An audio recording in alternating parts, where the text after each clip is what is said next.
morning, welcome back to another video.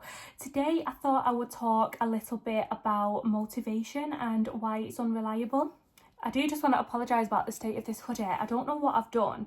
It looks like bleach, but I don't ever recall using bleach whilst wearing this, so I do apologise that I look a little bit like a scruff in this hoodie, but it's comfy, so I'm just rolling with it. It's important to know that motivation isn't useless, it's just unreliable, so make sure that you take advantage of it whilst it's there, but please do not rely on it when it's gone. So I'm just going to talk through a few reasons why I think motivation is unreliable. Number one is that motivation is emotion based.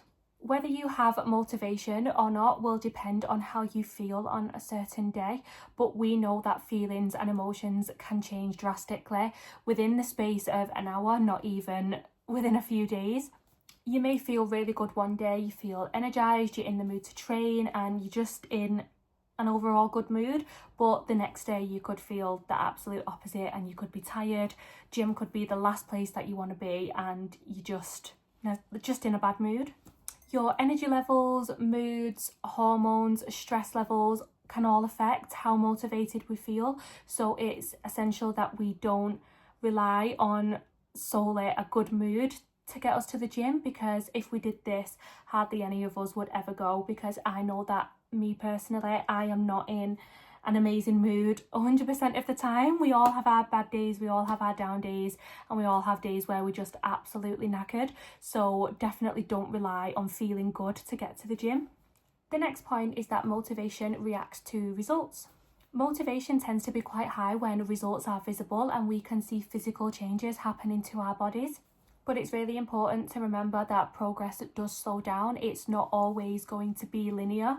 And it's when our progress slows down that we start to lose motivation, as we're not seeing those results as often as we'd like, and we kind of just think, oh well, I can't see anything happening, so what's the point? Most people quit due to this, but it's not because they're actually failing, it's because their progress isn't as obvious, so they just think that they're failing. So understanding this is really important, and knowing that progress isn't always going to be going in a straight line. You are going to have setbacks, it is going to slow down. That will help get you through those unmotivated periods where you think that you're not actually making any progress. Point number 3 is that life gets busy. We will all have to deal with work stress, family commitments and busy schedules at some point. And if you're already dealing with these things, then you know it's absolutely impossible to feel motivated 100% of the time. When life gets busy, we tend to just skip workouts. We think, oh, we've not got enough time for that. But this is actually quite a vicious cycle, especially if you have a busy schedule constantly or day to day. It's about trying to work around your schedules, fitting sessions in as and when you can. If you need to do a shorter session, absolutely, that's fine. It's better than nothing at all. If you know you're going to be really busy in the evening, try and go in the morning. If you're going to be busy in the morning, try and go in the evening, try and go on lunch breaks, things like that. There is always a way around it. But please also remember not to burn yourself out and to not overdo it. Rest days are essential within your workout plan as well. So it's not always meant to be go, go, go. You are meant to have rest and recovery days. The next point is that motivation fades with repetition. Motivation is always quite high when we start something new, for example, joining the gym. Joining the gym can bring this big burst of excitement as it's something new, it's a new hobby for you to try out, and you get really excited to start seeing results and making a change. But just as easily as this motivation comes, it can go, and when things start to feel a little bit repetitive and boring, or you get used to training, it fades. But it's super important to know that results come from repetition. So here are some things that you can do instead of relying on motivation. Number 1 is to build discipline. And having discipline just means that you show up even on days that you don't feel like it. You get it done whilst also not being too extreme and still allowing yourself some rest and recovery. Number 2 is to allow smaller and shorter workouts.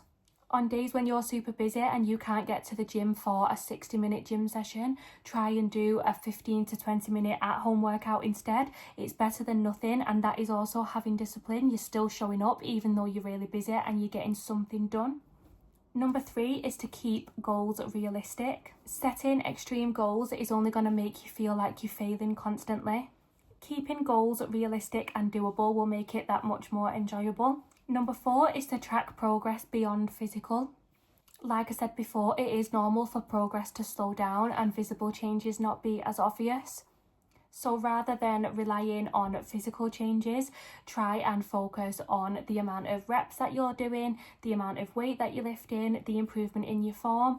All of this is progress as well. So tracking this gives you that evidence that you are actually getting stronger.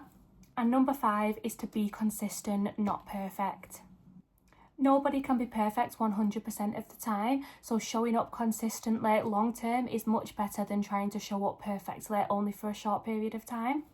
There are obviously a lot more reasons why motivation isn't reliable, but if I was to sit here and go through absolutely all of them, I would be here all day. So those are the ones that I just felt like related to me more and things that I've noticed before and kind of the most important ones. So just remember that you don't need motivation 100% of the time. It's just essential to have a plan for the days that you don't have it. But that is everything for this video. So thank you so much for watching. As always, I hope it helped. Please like and subscribe, and I will see you in another video.